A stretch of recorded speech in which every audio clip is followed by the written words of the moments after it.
Welcome back to Lefty's Workshop. This week, we're going to talk about something fun. Something that is unobtainium in the States. If you know anything about me, you know how much I love New England tools and things made in the mighty nation of Canada. Now, Canada is the best in the world at a couple of things. Hockey. And health insurance. Maybe maple syrup too. So obviously I was very excited to get something from such an industrialized nation.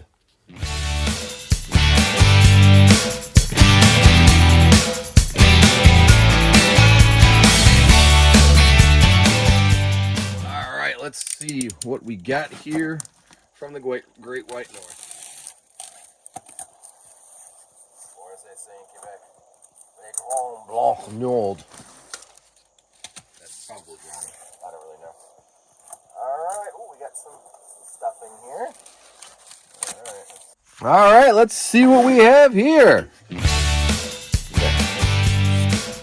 my music coming from?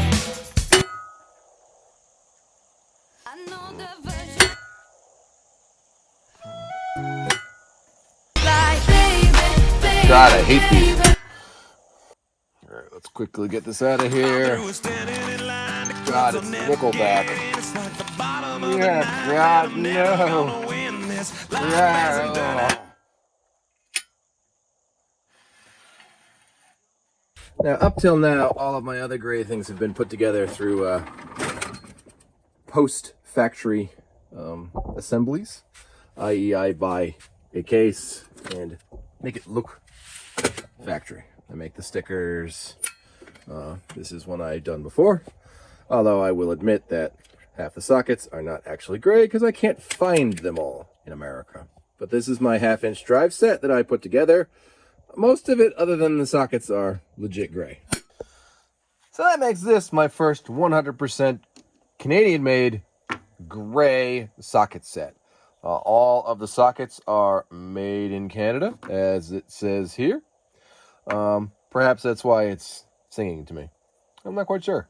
So as you know, I have been looking for gray tools for quite some time. And for whatever reason, probably political reasons, they won't sell them to me in the United States, brand new.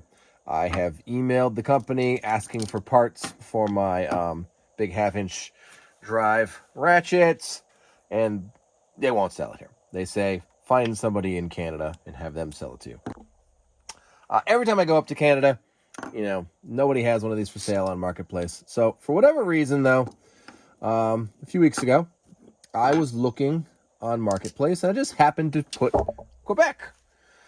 And this set came up, and it was for sale. And I messaged the lady in French. In my very poor French, I said, bonjour, madame. May I please buy this from you? If I pay you on PayPal, will you mail it to me in America? And she very nicely said oui. Only problem was she said, j'accepte seulement virement interact, which was some crazy Canadian payment system that isn't Venmo or PayPal. But, I was thinking I was maybe getting scammed a little bit here, but it's here, so I guess I didn't get scammed. So, you may be saying, Lefty, why do you want this? Well, why do we want anything that we have? Why do I want, 2 lathes, 2 drill presses, a shaper, and all of these other things in here? Because I just do. I like Canadian things, take it for that. I want it, and now I have it. So the question is, what am I going to do with it? Well, my plan is to make this the best set I have. Perfect restoration. Now, the chrome is not bad. None of these look really even all that used. I'm going to start by polishing them up, see if some of the goo comes off, we're going to put them in the hot sonic cleaner and clean everything and do all that stuff. This, we're going to do what Jeff Crocker does and fill it with some construction foam because it is a little saggy. We're going to fix the edges right there and make that look nice. And then the case, we're gonna sand it down, paint it red, remake this sticker right here. I think that's a really cool sticker. I might try to save that. And then remake the sticker here that says gray. You can see the leftover stickiness from when it was on there. And that's the plan. All right, so first thing we're gonna do here is put all these in the sonic cleaner to try to get a lot of the gook off, and then we're gonna assess them and see what they need to have done. Possibly a little cleaning, possibly a little copy chroming, who knows.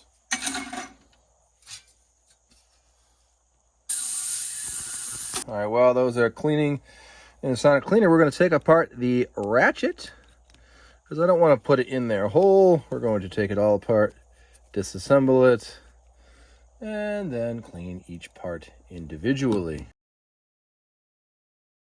So I've experienced this on both of my other gray tools. They're almost like a press fit. I don't really know, but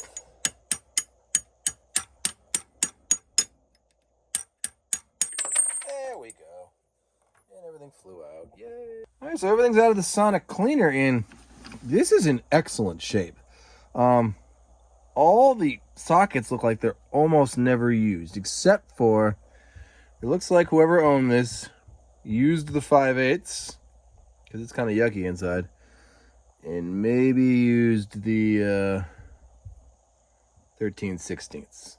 But everything else is like unused. There's a few little scratches in the top that I'm going to try to polish out. And then this is the pawl. This is the part that, in crappy cheap sets is made out of cheese and disintegrates and wears out in no time. But this looks a little worn, but I'm going to try and clean it up a little bit with a file because, as I've discussed before, the likelihood of me finding these parts is none. So we're going to have to just work with what we have. But everything there's no rust. The pinion gear is excellent. I think we're going to re-blacken this part a little bit here, polish everything, and see how it turns out. I know this sounds a little pedantic, but I don't think the shorter extension is real. It doesn't have any markings on it, and it's a slightly different style end than the one that says gray. So if anybody has one, I'm in the market for a 3-inch gray extension.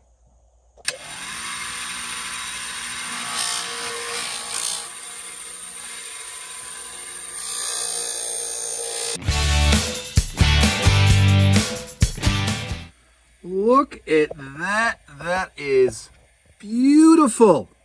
The chrome is perfect. Not one imperfection. Wait a second. What's this?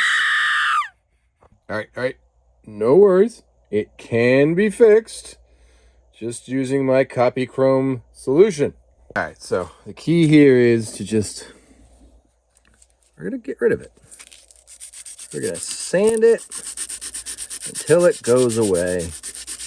And then we're going to go through the sandpaper grades and fix it.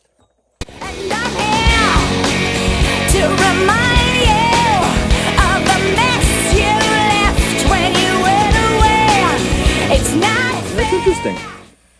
If you look really carefully,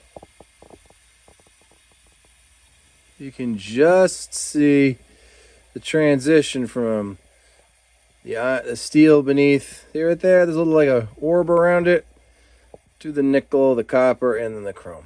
So we're gonna copy chrome it. All right, so this is my Caswell copy chrome setup. It's just a brush-on system. I gotta soak it in the material for 30 seconds.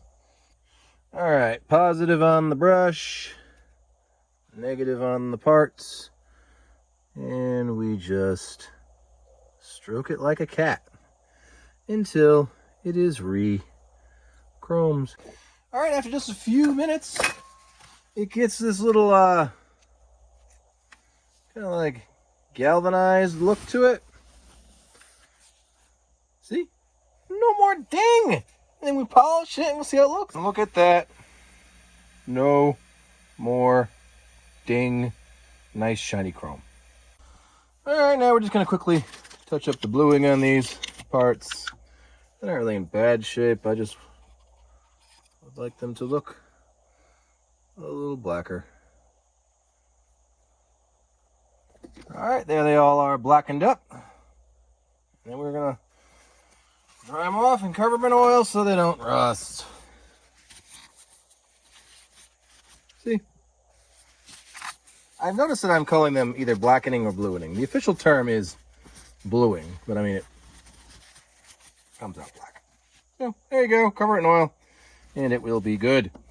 All right, so that's all done. Look how good it came out, all the new black and everything.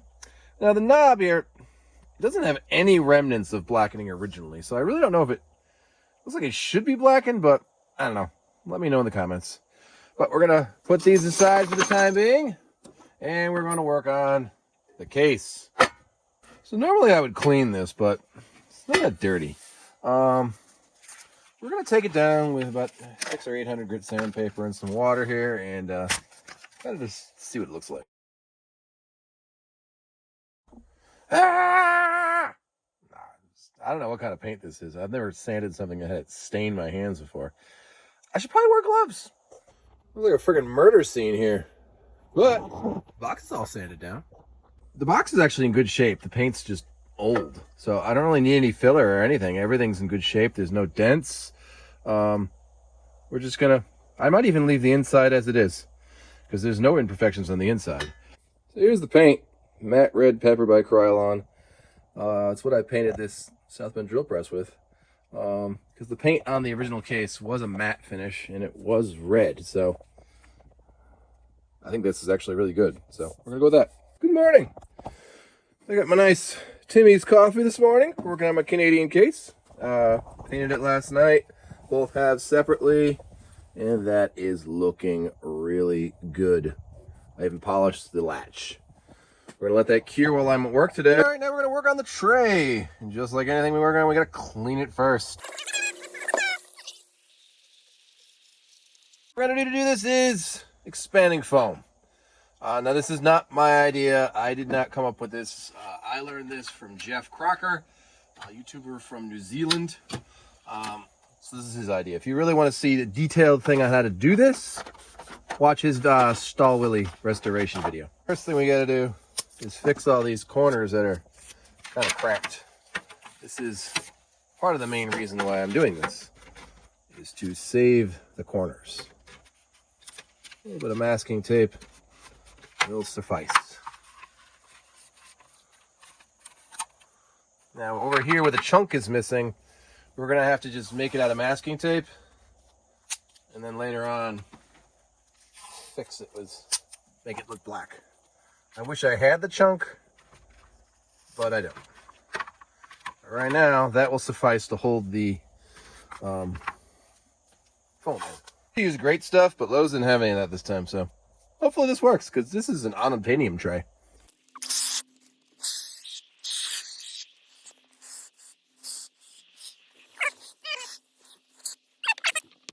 Wow, would you look at that? Looks like Jiffy Pop from back in the day. That's perfectly fine. Now we're just going to trim it. And to do this, I usually use a hacksaw. I have found the best thing for this is a hacksaw. Gotta be careful not to cut the thing.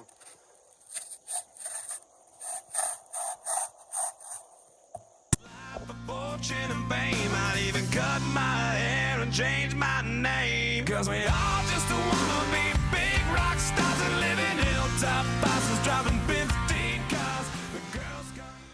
So after you finish trimming it, see, it doesn't sag anymore. The corners are locked in, they don't fall apart, and it looks really good. So then you take a nice freshly painted case, put our nice fixed up tray in it, and we just put everything back into it, and it will look beautiful.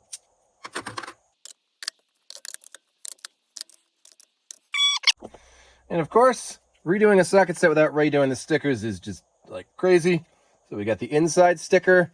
I found a 1970s catalog on the internet. So we'll just put that right there, trying to not get any bubbles. It is item TG3817. Don't know what any of that means. And then I redid the side sticker that we found on there, the Made in Canada.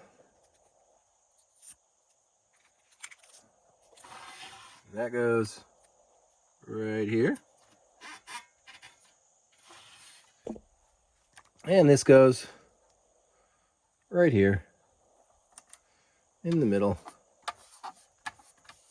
and makes it look finished. Look at that. So thanks for watching.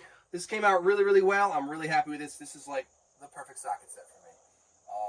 Everything came out well. The chrome looks great. The paint came out great. We fixed the tray, all the stickers. I'm really proud of it. Thanks for watching. Please remember to like, subscribe, and share, and I'll see you next week. Where